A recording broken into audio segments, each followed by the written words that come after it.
Hello, welcome back. This is me, Salman Najib, and in this video, we are going to talk about PTE. Yes, Pearson Test of English. और इसके अंदर आज हम करेंगे read aloud.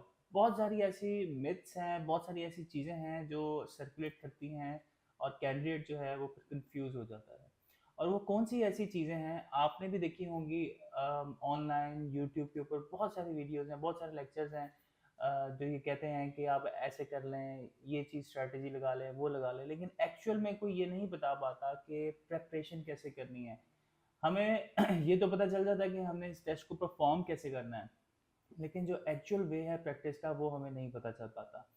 अभी recently मेरे पास एक स्टूडेंट ने एडमिशन लिया और मैंने जब उसको रीड अलाउड समझाया और उसके बाद से कहा कि इसको करो, और आफ्टर 20 मिनट्स हो और 25 मिनट्स जब वो स्टूडेंट मेरे पास आया तो उसने ऑलमोस्ट कोई 25 से 30 रीड अलाउड कर लिए हुए थे, और वो बड़ा फखरी अंदाज से कह रहा था कि सर मैंने तो आज बहुत प्रैक्टिस की है। आई सेड ओके, मैंने कहा मेरे सामने इसको परफॉर्म करके दिखाओ। बिलीव मी, जब वो उसने परफॉर्म किया तो उसकी इतनी फ्लुएंसी के अंदर भी मिस्टेक्स निकली, अपार्ट फ्रॉम दैट उसकी प्रोनाउंसिएशन की बहुत ज़्यादा मिस्टेक्स थी।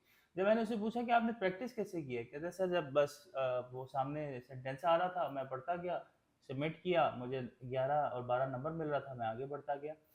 सो देखें, पॉइंट ये है कि कोई भी ऐप हो, चाहे ऐप यूनी हो, चाहे वो अल्फा पीटी हो, कोई भी ऐप जो है वो आपको एक्यूरेट स्कोर नहीं दे पाती। There is always a margin. अब 5 से 10 नंबर्स का मार्जिन तो वैसे ही होता है जब आप एग्जाम देने के लिए जाते हैं, पीटी का टेस्ट देने के लिए जाते हैं, और जब आप घर में प्रैक्टिस कर रहे होते हैं तो आपकी स्कोर की फ्लक्चुएशन आनी ही है, दैट इज फॉर श्योर। अच्छा, उसको भी कैलकुलेट करने का तरीका है कि किस तरह से ये समझा जाए कि अगर घर में आपके 60 आ रहे हैं, 65 आ रहे हैं, तो एग्जाम में किस तरह से आएंगे, वो भी आगे चल के बात करते हैं। तो आपको पता होना चाहिए, आपको प्रिपरेशन करनी आनी चाहिए, मेन थिंग ये है। देखा जाए तो पीटी के अंदर कोई ऐसी रॉकेट साइंस नहीं है, सारे क्वेश्चन टाइप जो है वो क्लियर हैं और वो समझ भी आ जाते हैं। बट जब हम परफॉर्म करने लगते हैं तब हम फंसते हैं, हमारी फ्लुएंसी भी ख़राब होती है, हमें वर्ड का भी नहीं पता चलता, हमें रीडिंग में स्पेशली कॉन्टेक्स्ट का भी नहीं पता चल रहा होता। तो ये वो तमाम तर चीज़ें हैं। तो आज तो रीड अलाउड है, तो फिर इसी तरह से आगे पूरी पीटी की जो सीरीज़ है वो चलती जाएगी। और बहुत जल्द आप देखिएगा कि इसके अंदर जो है वो हम सारे के सारे क्वेश्चन टाइप जो है वो कवर करेंगे। सो अब आगे बढ़ते हैं और रीड अलाउड के बारे में बात करते हैं, आपको अपना पोर्टल दिखाते हैं। लर्निंग से फेयर इंस्टीट्यूट, मेरे इंस्टीट्यूट का अपना ये पोर्टल है। इसके अंदर अगर आप जब प्रिपरेशन करते हैं और section wise test, mock test देते हैं, तो इसमें कुछ हमने सर्टन रूल्स रखे हुए हैं और कुछ क्वेश्चन टाइप्स हमने बहुत ज़्यादा टफ भी रखे हुए हैं। इजी भी हैं, आप इजी भी प्रैक्टिस कर सकते हैं, लेकिन मोस्टली हमने टफ इस वजह से रखा हुआ है कि we believe in one motto, that train hard and fight easy. तो अगर आप यहाँ पे प्रिपरेशन टफ करेंगे, ठुका के करेंगे, तो बिलीव मी, वहाँ पे जब आपका रियल टेस्ट होगा तो आप वहाँ पे अच्छा परफॉर्म करेंगे और रिलैक्स फील करेंगे, क्योंकि वहाँ पे आपको इस तरह लगेगा कि क्वेश्चन जो हैं वो इजी आ रहे हैं। सो नाउ अपनी स्क्रीन पर देखिएगा कि ये पोर्टल है। अब सबसे पहले हम बढ़ते हैं रीड अलाउड की तरफ। So this is our read aloud. अब चूंकि देखने वालों में वो स्टूडेंट्स भी हैं जिनको रीड अलाउड का नहीं पता कि रीड अलाउड होता क्या है, और वो लोग भी हैं जो ऑलरेडी प्रिपरेशन कर रहे होंगे। तो मैं बेसिक से स्टार्ट करूंगा, मैं बताऊंगा कि होता क्या है इसके अंदर, क्या क्या चीज़ें आपकी असेस की जाती हैं और क्या किन किन चीज़ों का आपने ख्याल रखना होता है। तो I am not choosing the hard one, मैं मीडियम सेलेक्ट कर रहा हूँ, और इनफैक्ट आपकी आसानी के लिए let me choose the easiest one. So this is the most easiest one. Let's choose this one. Okay, जब सबसे पहले आपका टेस्ट स्टार्ट होगा तो आपके सामने रीड अलाउड आएगा and you will be given 35 seconds. 35 seconds आपको दिए जाएंगे कि आपके सामने जो पूरा का पूरा टेक्स्ट आया हुआ है उसको एक दफ़ा पढ़ लें, प्रैक्टिस कर लें, देख लें। अब यहाँ पे आके बहुत सारे मैं नाम तो नहीं लेना चाहता, लेकिन बहुत सारे मैंने प्लेटफॉर्म्स देखे हैं ऐसे जहाँ पे वो प्रॉपरली नहीं बता पाते कि एक्चुअल में इसको प्रिपेयर कैसे करना है। तो हम उसके बारे में डिस्कस करने लगे हैं।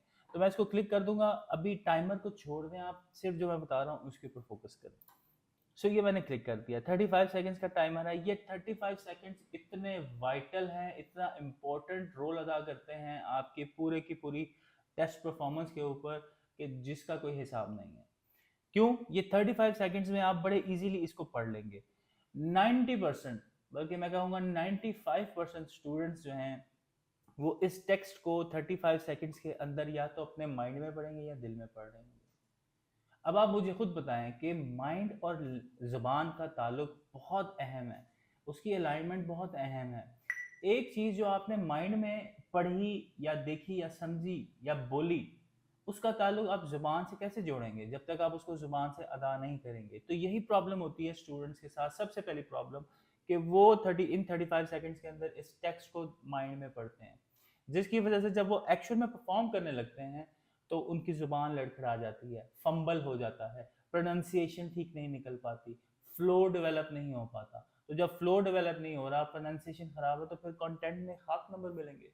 तो फर्स्ट रूल क्या कहता है कि आपने 35 सेकंड्स को बोल कर, पढ़ कर, और विस्परिंग नहीं करनी, विस्परिंग से भी मसला होगा, बोल कर आप अदा करें। रियल टेस्ट में I am sorry, season change होने के साथ साथ जो है वो गला भी खराब होता है, तो ये मौसमी सौगात होती है, चीज़ें साथ साथ चलती रहती है। तो अब देखें, आपने 35 सेकंड्स के अंदर इसको विस्परिंग भी नहीं करनी, और टेस्ट में, पीटी के टेस्ट में कोई आपको नहीं रोक सकता कि आप इतना ऊंचा क्यों पढ़ रहे हैं, ठीक है। और ऑब्वियसली इतना ऊंचा गला फाड़ के कोई भी नहीं पढ़ता वहाँ पे। आपने, जिस तरह मैं आपसे बात कर रहा हूँ, इस तरह से आप परफॉर्म करेंगे, प्रैक्टिस करेंगे। तो 35 सेकंड्स में जब आप, एक तो ये रूल मैंने बता दिया कि आपने ऊंचा पढ़ना है इसको, और जो जिस वर्ड पे आप फंसते हैं, फॉर एग्जाम्पल आपके सामने यहाँ पे एक वर्ड है, हम नैरेटिव, नैरेटिव को पिक कर लेते हैं, नैरेटिव्स। आप नैरेटिव्स पे फंसते हैं, तो जब आप पढ़ रहे हो इसको ड्यूरिंग 35 सेकेंड्स, तो आप इसको 2-3 दफ़ा रिपीट कर लें गौर से कि ये वर्ड किस तरह से प्रोनाउंस कर रहा है। और लास्ट रिजॉर्ट, यानी कि अगर आपसे नहीं फिर भी ये वर्ड प्रोनाउंस हो रहा, तो उसके लिए आप क्या करें कि इसको स्किप कर दें। ये आखिरी रिजॉर्ट है, ये आखिरी लम्हे पे करना है। आखिरी लम्हे से मुराद जब आपसे हो ही नहीं रहा, लेकिन सबसे पहले आपने कोशिश करनी है कि आप इसको प्रोनाउंस लाजमी करें। अच्छा, इसमें इसको करने का, प्रैक्टिस करने का तरीका ये भी, आप वर्ड पे क्लिक करेंगे, अगर तो आप हमारा पोर्टल यूज़ कर रहे हैं दैट्स फाइन, इसमें आ जाएगा। जब आप क्लिक करेंगे तो ये आपके सामने एक विंडो पॉपअप हो जाएगी। इस विंडो में इसकी डेफिनेशन, इसका ये नाउन है, वर्ब है, ये क्या है, और प्लस यहाँ पे स्पीकर होगा। जब आप स्पीकर को क्लिक करेंगे, narratives, सो नैरेटिव्स, तो ये आपको बताएगी या बताएगा कि इसको किस तरह से आपने परफॉर्म करना है। अच्छा, इन केस कुछ, वैसे तो ऐसा कभी होता नहीं है कि कोई ऐसा वर्ड आ जाए जो आई मीन टू से कि आप क्लिक करें और उसकी वो प्रोनाउंसिएशन ना दे। छोटे छोटे वर्ड्स जो होते हैं, ऑफ एंड, फर्दर मोर, इनकी वो प्रोनाउंसिएशन नहीं देता। लेकिन अगर आपने उनकी भी देखनी है तो आप गूगल पे जाएं, उसको टाइप करें, वहाँ पे नीचे वर्ड की डिटेल आएगी, वहाँ पे स्पीकर बनाएगा, आप वहाँ से देख सकते हैं। तो ये अब दूसरा रूल हो गया, यानी कि दूसरा तरीकेकार हो गया कि आप वर्ड पे अगर फंसते हैं तो आपने किस तरह से निकलना है। अब हम बात करते हैं तीसरी चीज की। यहाँ पे आपके सामने जो हमारे पास पंक्चुएशन मार्क्स हैं, ये आपके दोस्त हैं, दे आर योर फ्रेंड्स, और treat them as your friends. जैसे आपका दोस्त आता है, आप उठ के मिलते हैं, या उसके इस्तकबाल के लिए आप तैयारी भी करते हैं, उसको खास अरेंजमेंट्स करते हैं, मिलना मिलाना, ये सारी चीज़ें होती है ना। तो इसको भी, इसका भी इस्तकबाल करें, और ये आपको फ़ायदा देगा। फ़ायदा कैसे देगा? देखिए, बहुत सारे मैंने स्टूडेंट्स देखे हैं, जब वो ये टेक्स्ट पढ़ते हैं तो वो कुछ गलतियां करते हैं, और कॉमन मिस्टेक्स में से एक कॉमन मिस्टेक ये है, वो रोबोटिक साउंड करते हैं। रोबोटिक उनका एक स्टाइल होता है, ठीक है। और उस स्टाइल की वजह से प्रॉब्लम ये आती है कि उनका सांस खत्म हो जाता है, ठीक है। वो पूरा सेंटेंस लंबा खींचते हैं, जिसकी वजह से उनका सांस खत्म हो जाता है, और फिर जब वो सांस लेते हैं तो ऐसे करते हैं, और वो ये चीज़ पीटी के सॉफ्टवेयर में रिकॉर्ड होती है, और वो देखता है कि आपने इस पॉज खासा लंबा ले लिया है, तो इतना पॉज नहीं देना होता। तो अभी देखिएगा। और एक और चीज बता दूं, कुछ स्टूडेंट इस तरह से पढ़ते हैं, कैसे पढ़ते हैं? तोड़ तोड़ के। History rubs shoulders and often overlap with many other research areas, from myths and epics to the social science including economic politics. बहुत बैड है, बहुत बैड, नेगेटिव इंप्रेशन है, फ्लो इंतहा का खराब हो जाएगा, ये काम मत करिएगा। तो तोड़ तोड़ के नहीं पढ़ना, इंस्टेड यूज पंक्चुएशन मार्क्स। कैसे यूज करना पंक्चुएशन मार्क्स? बिल्कुल slight, micro second, half second का, या मैक्सिमम भी आप करें 1 सेकेंड का आपने पॉज लेना है, that's it, not more than this. For example, अब ये जो हमारे पास सेंटेंस है, मैं इसको पढ़ूं। History rubs shoulders and often overlaps with many other research areas, from myths and epics to the social sciences, including economics, politics, biography, demography, and much else. So मैंने क्या किया, सिर्फ पंक्चुएशन मार्क्स जहां जहां आ रहे हैं वहां वहां पे छोटा छोटा पॉज दिया, और ये समझाने के लिए मैंने कुछ थोड़ा सा ज्यादा इसको एलेबोरेट कर दिया है, लेकिन जब आप फ्लो में पढ़ेंगे तो इतना ही खूबसूरत लगेगा और ऐसे ही लगेगा जैसे कोई गोरा बात कर रहा है। तो इसको इसकी मदद जरूर लें। अब आप गौर कीजिएगा कि लास्ट में हमारे पास एक वर्ड है कॉर्निश, ओवर हियर, ये देखिएगा कॉर्निश। तो जब 35 सेकंड्स में आप पढ़ रहे हो और आप पढ़ते पढ़ते द पैरिश रिकॉर्ड्स ऑफ आर फंस गए, तो आप इसको गौर से देखें, इसके जरा हिज्जे करने की कोशिश करें। ये कॉर्निश है, कॉर्निश। तो कॉर्निश कॉर्निश कॉर्निश कॉर्निश 2 से 3 दफा पढ़ लिया और फिर आप आगे निकल गए। The parish records of a Cornish village in the 16th century, that's it. ये आप एक हफ्ता इस तरह से करेंगे, बिलीव मी आपकी प्रोनाउंसिएशन भी ठीक होगी और उसके अलावा आपका फ्लो भी ओवरऑल बेहतर हो जाएगा। सो अब मैं इसको पढ़ता हूँ। History rubs shoulders and often overlap with many other research areas, from myths and epics to the social sciences, including economics, politics, biography, demography, and much else. Some histories are almost pure narratives, while others go in for detailed, tightly focused analysis of, for example, the parish record of Cornish village in the 16th century. So I just took help from the punctuation marks, nothing else. अच्छा, अब बात करते हैं speed की और उन parameters की कि जिन पैरामीटर्स की बेस के ऊपर इस रीड अलाउड का आपको स्कोर दिया जाता है। सो पहले बात करते हैं स्पीड की। स्पीड आपकी मॉडरेट होनी चाहिए, not too slow not too fast. बहुत ज़्यादा तेज बोलेंगे, हो सकता है वर्ब आपके जो वर्ड्स हैं, अल्फाज हैं, वो फंबल कर जाएं, मिक्स हो जाएं, आपस में जुड़ जाएं। और बल्कि हुआ भी है, आई थिंक 2 और 3 डेज बैक एक स्टूडेंट प्रैक्टिस कर रहा था तो उसका स्कोर सही नहीं आ रहा था। देन जब मैंने उसके गौर से सुना तो वो इस तरह से बोल रहा था कि 2 वर्ड्स आपस में मिल रहे थे, मतलब एंड का डी और आगे कोई वर्ड है उसका कोई पहला लेटर है वो आपस में मिल रहा था, जिसकी वजह से अलग साउंड क्रिएट नहीं हो रही थी। सो इस चीज़ का आपने ख्याल रखना है। तो अब पैरामीटर की बात करते हैं। पैरामीटर के अंदर आपके जो सबसे नंबर 1 पैरामीटर है वो है कंटेंट। क्या आपके सामने जो टेक्स्ट आपको दिया गया है, क्या आपने वो सारा का सारा बोला है, कि उसमें से कोई चीज़ मिस तो नहीं की। Then comes pronunciation. अच्छा, ये कोई ऑर्डर नहीं है कि पहला फ्लुएंसी है, प्रोनाउंसिएशन, फिर नो, ये तीनों चीज़ें हैं, बस पैरामीटर्स हैं। So the first one is fluency, आपका फ्लो, कि आपका फ्लो कैसा है, आप तोड़ तोड़ के तो नहीं पढ़ रहे, कहीं पे आप सांस गलत जगह ले रहे हैं, कहीं पे आप पॉज गलत दे रहे हैं, कहीं स्ट्रेस गलत जगह दे रहे हैं। अच्छा, आपने नोटिस किया होगा कि मैंने यहाँ पे जब बोला biography, demography and much else, तो उसके अंदर मैंने थोड़ा सा ज़रा स्टाइल डाला। तो स्टाइल भी बड़ा मैटर करता है। इसको आप इस तरह से देख लें, कोई मूवी आप देखेंगे तो जिस तरह से गोरे बात करते हैं, लटका के जरा वर्ड्स को खींच के, आप ट्राई करें कि वो स्टाइल आप डेवलप करें। जब आप वो स्टाइल डेवलप करेंगे तो आपका फ्लो भी बड़ा अच्छा हो जाएगा। तो फ्लो एक चीज़ हो गई। Second thing is the pronunciation. Pronunciation बहुत मैटर करती है। अगर आप कोई वर्ड गलत प्रोनाउंस कर देंगे, फॉर एग्जांपल हमारे पास यहाँ पे नैरेटिव्स है, आपने कुछ और बोल दिया उसकी जगह, कुछ गलत उसको प्रोनाउंस कर दिया, तो इट मीन्स कि आपका कंटेंट भी मिस होगा। क्यों मिस होगा? क्योंकि कंटेंट के नंबर है, जितना भी आपका वर्ड आपके पास गिवन है वो आपने करना ही करना है। तो जो आपने अगर कोई वर्ड गलत प्रोनाउंस कर दिया तो कंटेंट में भी गड़बड़ हो सकती है। सो आपकी प्रोनाउंसिएशन अच्छी होनी चाहिए। तो फ्लुएंसी, प्रोनाउंसिएशन और कंटेंट, ये 3 पैरामीटर हैं जिसकी बेस के ऊपर आपको रीड अलाउड का स्कोर दिया जाता है। तो सर अब लास्ट में बात कर लेते हैं कि प्रैक्टिस कैसे करना है इसको प्रैक्टिस करने का फॉर्मूला एक ही है, rely on quality not quantity. आप 50 कर लें, एक दिन में 50 रीड अलाउड प्रैक्टिस कर लें, लेकिन उसकी निस्बत आप 10 ऐसे रीड अलाउड कर लें जिससे करने से आपकी फ्लो भी ठीक हो जाए, कंटेंट भी ठीक हो जाए, सब कुछ ठीक हो जाए। तो क्वांटिटी के ऊपर फोकस नहीं करना, क्वालिटी। अब क्वालिटी निकालनी कैसे, ये पॉइंट है। क्वालिटी इस तरह से निकालनी है कि आपने जब एक दफ़ा इसको पढ़ा अच्छे तरीके से, 35 सेकंड प्रैक्टिस के भी निकाल लिए, फिर उसके बाद आपने इसको परफॉर्म भी कर दिया। अच्छा, बाय द वे आपको परफॉर्म करने के 40 सेकंड्स मिलेंगे और कोशिश कीजिएगा कि 30 सेकंड्स के अंदर अंदर आप इसको मुकम्मल कर दें, स्कोर अच्छा आ जाता है।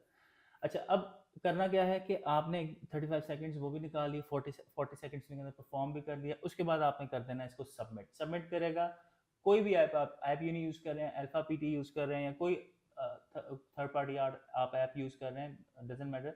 सबमिट करने के बाद आप एक दफ़ा अपना स्कोर देखें। स्कोर देखने के बाद जो ऐप ने आपका एनालिसिस किया, कहाँ कहाँ पे आपने गलत प्रोनाउंसिएशन की है, तो उसको ज़रूर देखें। आप अपनी जो रिकॉर्डेड वॉइस होगी उसको सुने, सुनने के बाद आप अपनी मिस्टेक्स को हाईलाइट करें। अच्छा, इसके अंदर सेल्फ एवेल्यूएशन का बहुत बड़ा अमल दखल है। एक होता है इंस्ट्रक्शन जो ट्रेनर आपको देता है, जो टीचर आपको देता है, उसके बावजूद आपकी सेल्फ एवेल्यूएशन बहुत है, क्योंकि सेल्फ एवेल्यूएशन से ही पता चलेगा आपको कि आपकी स्ट्रेंथ क्या है, आपकी वीकनेस क्या है।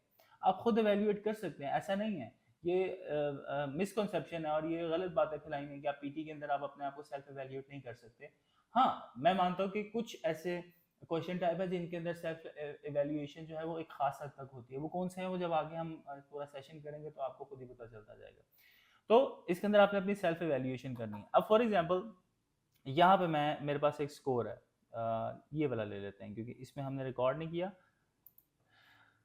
तो सी 12.6, 12.6, कंटेंट में 4.4, प्रोनाउंसिएशन में 4, ओरल फ्लुएंसी में 4.2। अब देखिएगा ये आपकी ऑडियो है, इसको मैं प्ले करूं। History rubs shoulders and often overlap with the other research aid. अब वो स्टूडेंट कह रहा है ऑफन ओवरलैप, एस नहीं उसने बोला, ओवरलैप्स। अब देखें, जब तक आप ये काम नहीं करेंगे, अपनी ऑडियो को सुनते सुनते साथ नीचे उसको भी नहीं देखेंगे, तो इम्प्रूवमेंट कैसे आएगी? फिर स्टूडेंट कहते हैं सर मेरा फ्लो नहीं ठीक हो रहा, मेरे रीड अलाउड में नंबर ठीक नहीं आ रहे। भाई सेल्फ एवेल्यूएशन करें, देखें अब आप कहाँ लैग कर रहे हैं, आपका कहाँ पे लूप होल आ रहा है। ये सारी चीज़ों को आपको देखना पड़ेगा, अदरवाइज नहीं होने वाला, मैं बता दूं। और स्पेशली जब 7 अगस्त के बाद जब चेंजेस आई हैं पीटी के अंदर, तो उन्होंने उस चेंजेस ने बहुत सारे स्टूडेंट को डरा के रख दिया। और मेरा तो मानना है कि ठीक है टफ हुआ, लेकिन अच्छी बात है, एक पैरामीटर सेट हो गया। तो अब देखिएगा ये सारा ऑडियो प्ले Yes, की, उसके बाद नीचे सुनना स्टार्ट कर दिया। अच्छा, नीचे टोटल वर्ड्स आ रहे हैं, नीचे गुड प्रोनाउंसिएशन और बैड प्रोनाउंसिएशन, ये जितना भी ग्रे एरिया है ये सारा गुड प्रोनाउंसिएशन है, और जो रेड में है that is your bad pronunciation, या आपने वर्ड मिस किया होगा। तो इस चीज का आप ख्याल रखिएगा, तो आपका स्कोर यहाँ से यहाँ पे चला जाएगा, टॉप पे जाएगा। ये एक आपने कर लिया, उसके बाद आप दूसरा परफॉर्म करेंगे, दूसरा भी आप इसी तरह से करेंगे। अब मुझे ये एक आपसे सवाल ये पूछना है कि जब आप इस तरह से ये करेंगे, तरीकेकार अपनाएंगे, तो ये एक रीड अलाउड के ऊपर ही आपको 5 मिनट लग जाएंगे, शायद हो सकता है ज्यादा भी लग जाए अगर आप सही तरीके से करें। तो इसकी निस्बत जो एक क्वांटिटी वाला तरीकेकार है, धड़ाधड़ करी जाओ करी जाओ करी जाओ, उसमें शायद 2 मिनट नहीं लगने, क्योंकि 35 सेकंड आपके प्रैक्टिस के हो गए, 40 सेकंड में आपने परफॉर्म कर लिया। मेरा ख्याल है कि ये आपका 1 मिनट 10 सेकंड के अंदर अंदर आप परफॉर्म करके आगे पे शिफ्ट कर जाएंगे। लेकिन आप इस तरह से करेंगे तो आपको 3 से 4 से 5 मिनट भी लग सकते हैं, और ये ज्यादा ज्यादा टाइम लगाना, इस तरह से करना ज्यादा अच्छा है। इस तरह से आपने रीड अलाउड की प्रैक्टिस करनी है और परफॉर्म करना है, और इसकी कोई टेम्पलेट नहीं होती, कोई टेम्पलेट फॉलो भी ना कीजिएगा, कोई ऐसा जुगाड़ ना लगाइएगा। अब जुगाड़ नहीं लगते, पहले लग जाया करते थे, और अब अगर आप जुगाड़ लगाएंगे तो बहुत बुरी तरह गिरेंगे। क्यों? क्योंकि पैरामीटर्स और पीछे चेकिंग क्राइटेरियाज बहुत सख्त हो गए हैं।